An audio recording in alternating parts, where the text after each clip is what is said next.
You're listening to ReachMD XM233, the channel for medical professionals. Hi, this is Dr. Ann Goldberg, president of the National Lipid Association, and I'd like to welcome you to Lipid Luminations, hosted by Dr. Larry Kaskel, presented by the National Lipid Association. The anatomy of a lipidologist. What does it mean to be a pioneer in this new evolving landscape? Joining me today is Dr. Dall, board-certified lipidologist and medical director of the Cholesterol and Lifestyle Center in Oconomowoc, Wisconsin. Tara, for our listeners out there who have never even heard of what a lipidologist is, can you tell me exactly what it is you do? A lipidologist means I am basically an expert in the management of lipids and cholesterol disorders. What I do is run a cholesterol clinic, which is set up to basically manage complex lipid disorders as well as really address primary and secondary prevention of heart disease. So we certainly manage blood pressure, diabetes, weight management, all of those things that put us at risk for heart disease. Dr. Dall, how did you get into this field? What first interested you to it? Well, basically, when I was in residency, I was exposed to a really strong preventive cardiology program at UW-Madison. And I was interested in the field of preventive cardiology, but decided to pursue a family practice residency because I couldn't really make a decision about wanting to focus on one specific area in my life. I also had an interest in a lot of other prevention issues in women's health. So basically went into private practice for about 5 years, and in the process of being in that practice, I did a lot of advanced lipid testing using NMR lipoprofiles and became more and more interested in the nuances of lipid management and really primary prevention, early detection of heart disease. And then at one point, I was actually at a drug rep program, and one of the reps mentioned to me that there was an opportunity to become board certified in clinical lipidology. So all of a sudden, all these light bulbs are going off, and I thought, oh, I love lipids. I'm doing advanced lipid testing, and this is something that would be just a greater of interest for me. And so I decided to really pursue that more seriously through the National Lipid Association and the programs that they offer to become board certified. And actually decided to ultimately leave my very busy primary care practice in order to really pursue this seriously and put together proposals for a lipid clinic and present it to various hospital systems in the area. That must have been a pretty difficult decision and transition. It was a difficult decision. It definitely affected the pocketbook a bit before I had a job. I think it was really the right decision when I look at what I'm doing now. I absolutely love this field. I think it would have been very difficult to maintain a primary care practice at the same time as running a lipid practice, which is basically set up as a referral practice. Thought it would be more difficult to be able to get referrals from other primary care doctors if I was also still doing primary care. So I think it was what I needed to do, but it was definitely difficult for about 9 months before I started picking up the pace again in the clinic. So how are you going about getting your referrals? The best way I got referrals was doing a tremendous amount of meeting with physicians. I did a lot of lunch programs where I would go and just meet with different offices and tell them what I was doing to try to remove any sense of threat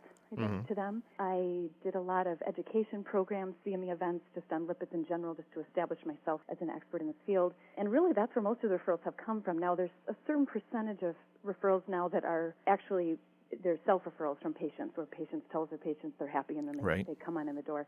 But I would say still about 80% of my practice is really referrals from other physicians. So are you getting to see any of these exciting, rare lipid cases that you talked about, the exotic ones? I've had a handful of exotic ones, and, it's the ones that are the real significant abnormalities. Certainly those are the ones that seem to come in my door as no-brainers. They need to be sent to someone who can deal with this, like the patients with the triglycerides of, 3,000 or something on 4 drugs already. I also see, again, some of the primary prevention patients are people who actually have even normal cholesterol, but they have really bad family history. And, those are, even though they're maybe less complex, they're actually very interesting. And those are patients that you can really start to, again, look at the nuances of some of the advanced testing available to really sort out why is it that dad and brother and everyone else is having heart attacks in their 40s. So what have you found? You said you use the NMR, advanced lipid testing. Do you use any of the other ones, or is that your primary choice? I use the NMR as in all honesty, I use it as my lipid panel. I don't even order traditional lipid panel. So I definitely get that routinely. I do order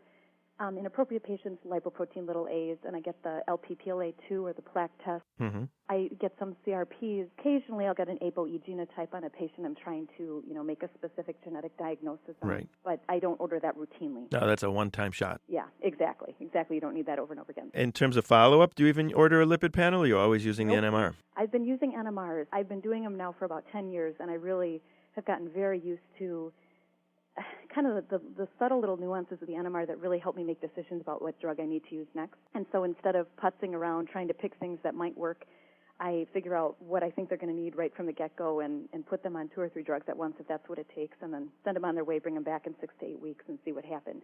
And I think the NMR really helps me do that. So that's really what I have done routinely. One of the reasons I order that versus some of the other tests that are available is I really think the most important number to know in lipids is LDL particle number. And at least at this point, the NMR is the only one that really gives you the particle concentration, although things like ApoB can certainly be used and are certainly very similar. I've just been accustomed to using NMR and I get more information than just the particle concentration on it, which is why I use that. But certainly, using an ApoB would be just as effective. You are listening to ReachMD XM 233, the channel for medical professionals. I'm your host, Dr. Larry Kaskel, and I'm with Dr. Tara Dall, board-certified lipidologist and medical director of the Cholesterol and Lifestyle Center in Oconomowoc, Wisconsin.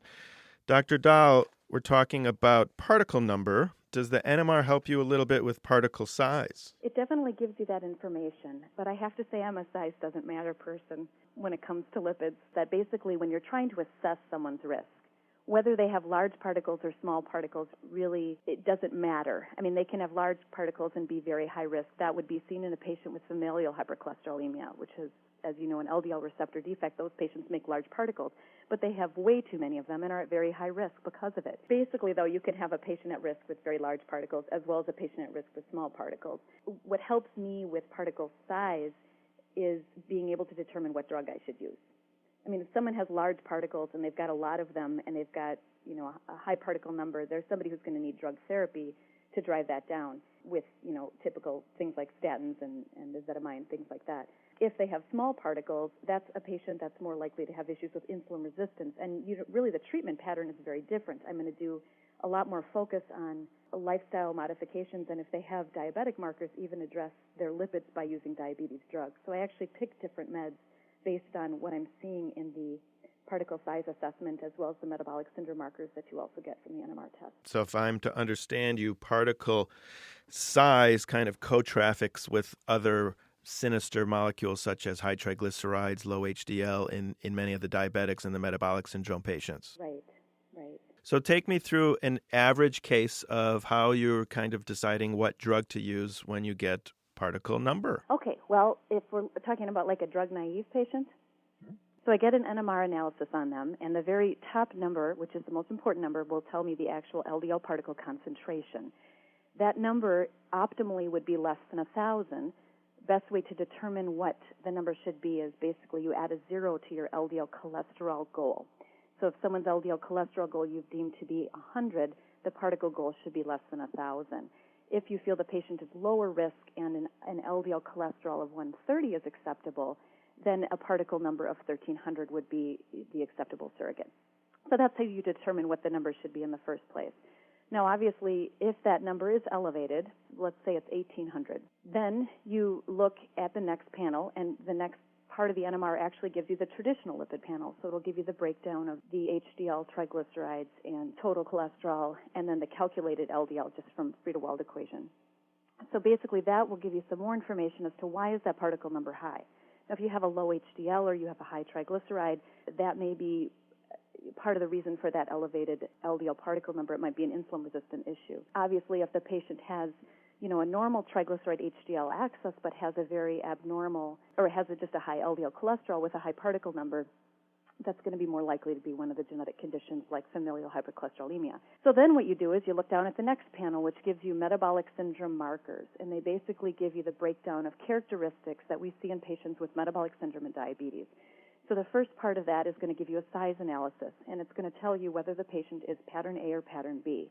If they're pattern A, and they have a very large particle number, and they have no major issues with the triglyceride HDL axis, that's pretty much diagnostic of familial hypercholesterolemia. And that's something you're going to hit with definitely a statin, maybe even a combination medication with ezetimibe if it's very high and you're going to need to get more than a 50% reduction to get them to goal. If, on the other hand, you have a patient with a high particle number, and now you have, instead of pattern A, you have pattern B, and you also have other markers of metabolic syndrome. You have large VLDL particles. You have a low number of large HDL particles, which are, something you want more of. Those are also characteristics of, metabolic syndrome. Now, the NMR is nice. They give you little check marks at the bottom, and they just check the box as if there's abnormalities present. I find that helpful, actually, when I talk to a patient, because I basically tell them, look, if you've got check marks here, that means you're basically at high risk for diabetes. And it helps them understand that and helps them understand our treatment approach. So in a patient with all three metabolic syndrome markers and a high LDL particle number, I will probably utilize more lifestyle changes, might use that first even without a medication.